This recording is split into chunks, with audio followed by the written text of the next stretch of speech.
આપણે અત્યારે છીએ કોડકી 4 રસ્તા, એરપોર્ટ રોડ, ભુજ. દોસ્તો, તમને લાગશે કે આ વરસાદ પડ્યા પછી અહીંયા કને વરસાદના પાણી ભરાયા છે અને તમને લાગશે કે હા, કાલે પણ થોડો વરસાદ હતો. કાલે લગભગ 1 ઇંચથી પણ ઓછો વરસાદ હતો, અડધો ઇંચ કે પોણો ઇંચ જેવો માંડ વરસાદ પડ્યો હશે.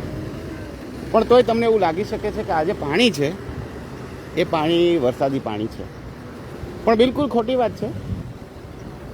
આ પાણી વરસાદી પાણી નથી, આ પાણી છે ગટરનું પાણી. અને વરસાદ બંધ થયાને પણ બહુ ઘણો વખત થઈ ગયો છે. એ પછી પણ તમે જોઈ શકો છો કે આ કેટલું બધું ગટરનું પાણી ભરાયેલું છે. તો જો વધારે વરસાદ આવે તો અહીંયા શું હાલત થાય વિચારવું જ રહ્યું. આ બધું ગટરનું પાણી છે જે ત્યાંથી આવે છે અને અત્યારે ભયંકર ગંદી વાસ અહીંયા ચારેકોર ફેલાયેલી છે. એ તમને દેખાઈ શકે છે કે આટલું બધું પાણી અહીંયા છે. થોડીક એક આડ વાત એ છે કે અહીંયા દરેક 4 રસ્તા ઉપર ભુજની અંદર તમે જુઓ છો કે બહુ જ મોટા મોટા મકાનો બની રહ્યા છે, બિલ્ડિંગ્સ બની રહ્યા છે અને મોલ્સ બની રહ્યા છે, દુકાનો બની રહી છે. ત્યાં સામે પણ તમે જોઈ શકો છો કે એક અતિ ભવ્ય કહેવાય એવું એક સ્ટ્રક્ચર અહીંયા દેખાઈ રહ્યું છે જે આકાર લઈ રહ્યું છે અને હવે એના નિર્માણના લગભગ છેલ્લા સોપાનો તરફ આગળ વધી રહ્યું છે. જે કોઈ પણ વ્યક્તિ કે જે કોઈ પણ લોકો આવું કામ કરતા હોય, મોટા મોટા બિલ્ડિંગો બનાવતા હોય, બિલ્ડર હોય, એમના તો કેટલા બધા છેડા હોય ના હોય. એક સામાન્ય સમજ છે આપણી એવી કે ભાઈ જે લોકો કરોડો અબજોના કામ કરતા હોય એના છેડા તો છેક સુધી લાગેલા હોય.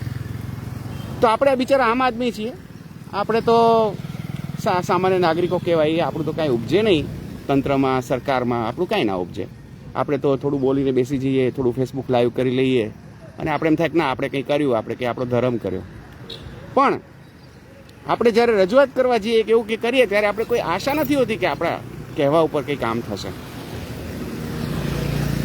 પણ જ્યારે પાવરફુલ લોકો કંઈ કરે છે ત્યારે જરૂર અસર આવે છે. તો આપણે આશા કરીએ કે આ જે મોટું બિલ્ડિંગ બની રહ્યું છે એ બિલ્ડિંગ બનાવનારા જે મહાનુભાવો છે, આપણે તો જાણતા નથી એ લોકો કોણ છે, પણ જરૂરથી કોઈ મોટા માથા હશે, એ આ બિલ્ડિંગ જોઈને દેખાઈ રહ્યું છે. તો એ લોકો આ વાતની કંઈક રજૂઆત કરે કે ભાઈ અમારું આખું બિલ્ડિંગ છે એની આસપાસ ગટરનું પાણી ભરાય છે, આના વિશે કંઈ કરો. અને કદાચ એ લોકો કહે અને આ તસવીરમાં કંઈ ફેર પડે, એવું બની શકે.